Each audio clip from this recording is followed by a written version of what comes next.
Hai semua, Shalom. Selamat datang ke channel kami iaitu TNI Asia 4 bersama Rapsodi Reality yang ditulis oleh Pastor Chris Oyakilome. Haleluya. Pada hari ini 30 Oktober, Pastor Chris ingin berkongsikan sebuah firman Tuhan iaitu yang bertajuk Kekuasaan dan Penguasaan Namanya. Puji Tuhan. Ayat pembukaan kita dipetik daripada Efesus 1 ayat 19 hingga 21 di mana ia berkata, "Dan betapa hebat kuasanya yang dikerjakannya di dalam Kristus dengan membangkitkan dia dari antara orang mati dan mendudukkan dia di sebelah kanannya di syurga, jauh lebih tinggi dari segala pemerintah dan penguasa dan kekuasaan dan kerajaan dan tiap-tiap nama yang dapat disebut, bukan hanya di dunia ini sahaja, melainkan juga di dunia yang akan datang." Haleluya. Saudara-saudari semua, di dalam Efesus 1 ayat 17 hingga 18, melalui Rasul Paulus, Roh telah mendoakan satu doa yang indah untuk para umat Tuhan. Amen. Semasa dia berterusan berdoa, dia menunjukkan kepada kita sesuatu mengenai siapa sebenarnya Yesus dan menerangkan tentang kekuasaan, kuasa dan penguasaan yang terkandung di dalam namanya. Puji Tuhan. Perhatikan bahawa Allah telah membangkitkan Yesus daripada kematian dan mendudukkan dia di sebelah kanannya. Haleluya. Sebelah kanan bukan suatu gambaran mengenai arah atau kedudukan lokasi itu. Sebaliknya ia merujuk kepada tempat kekuasaan. Haleluya. Apabila kamu merujuk seseorang sebagai orang kananmu, apa yang kamu maksudkan adalah dia mewakili kamu. Dia mempunyai kuasa kamu untuk bertindak bagi pihak kamu. Haleluya. Yesus berada di tempat Allah. Amen. Yesus berada di tempat Allah. Puji Tuhan. Di manakah sebenarnya tempat itu? Ia berkata di dalam Efesus 1 ayat 21, "Di syurga, jauh lebih tinggi dari segala pemerintah dan penguasa dan kekuasaan dan kerajaan dan tiap-tiap nama yang dapat disebut, bukan hanya di dunia ini sahaja, melainkan juga di dunia yang akan datang." Puji Tuhan. Haleluya.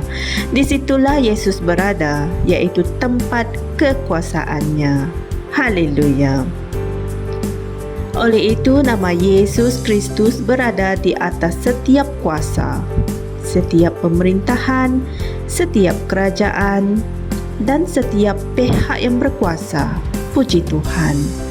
Alkitab versi The Voice memberi kita terjemahan yang lebih baik. Efesus yang lebih baik bagi Efesus 1 ayat 21. Puji Tuhan.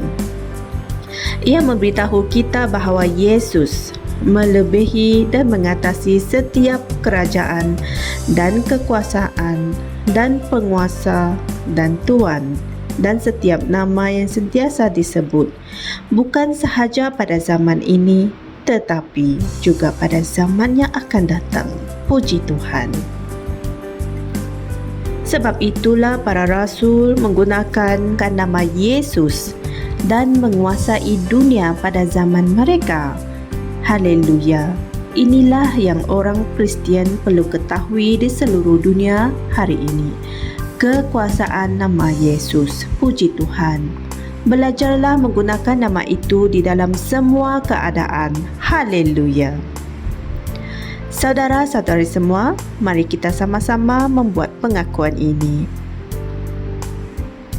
Nama Yesus adalah nama di atas segala nama, dan aku menggunakan nama itu sebagai senjata hari ini. Namanya lebih besar daripada kanser. Ia menggantikan anggota badan yang cacat. Ia membuka mata yang buta, membuka telinga yang pekak, dan membangkitkan orang mati. Dalam nama Yesus, aku mengisytiharkan bahawa aku lebih daripada yang menang, seorang juara selama-lamanya. Aku membuahkan hasil dan produktif selama-lamanya. Terpujilah Tuhan. Sebagai renungan tambahan, anda boleh mengkaji dari Filipi 2 ayat 9 hingga 11 dan Markus 16 ayat 17 hingga 18. Haleluya.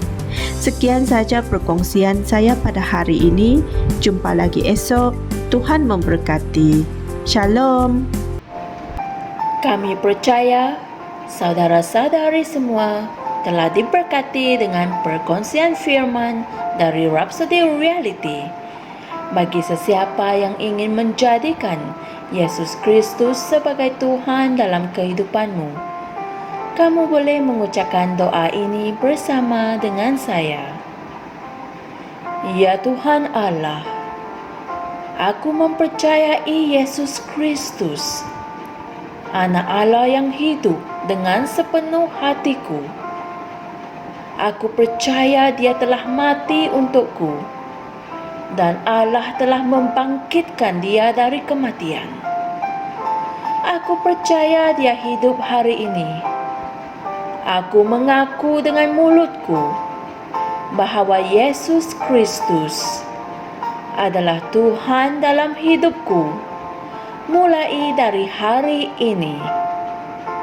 Melalui Dia dan di dalam nama-Nya, aku mempunyai kehidupan yang kekal. Aku telah dilahirkan semula.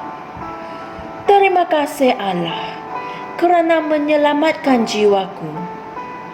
Aku sekarang adalah anak Allah. Haleluya. Tahniah, sekarang kamu telah menjadi anak Allah.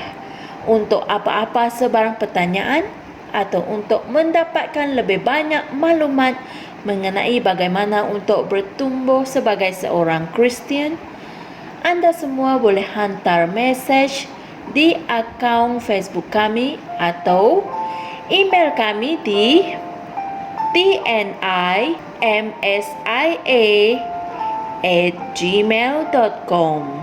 Sekali lagi, tnimsia@gmail.com.